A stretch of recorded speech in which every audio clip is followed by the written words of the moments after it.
ইনজুরির কারণে ফাইনালে খেলতে পারেনি অর্ধেকেরও বেশি, কিন্তু তার দল স্পেন ঠিকই পেয়েছে শিরোপার দেখা। ইংল্যান্ডকে 2-1 ব্যবধানে হারিয়ে 12 বছর পর ইউরো চ্যাম্পিয়ন হলো তারা। রদ্রিকে তাই উল্লাস করতে দেখা গেছে। সেই উদযাপনে বাড়তি মাত্রা যোগ হয়েছে যখন তিনি জিতেছে টুর্নামেন্টের সেরা পুরস্কার। এছাড়া সেরা তরুণ ফুটবলার পুরস্কার পেয়েছে বিস্ময় বালক খ্যাত লামিন ইয়ামাল।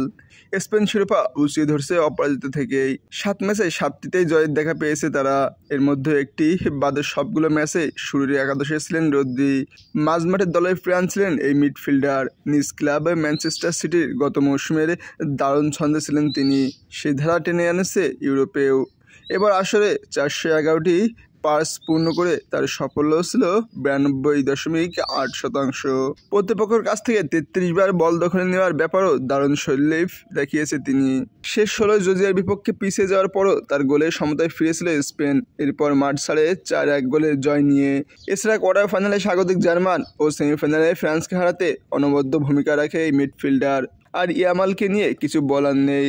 একের পর এক ম্যাচ মুগ্ধতার রেশ ছড়িয়ে যাচ্ছেন। সদ্য 17তম জন্মদিন পালন করা এই ফরোয়ার্ড ফাইনালেও বাদ যায়নি। তার অ্যাসিস্ট থেকে স্পেন প্রথম গোলটি করে নিকো উইলিয়ামস।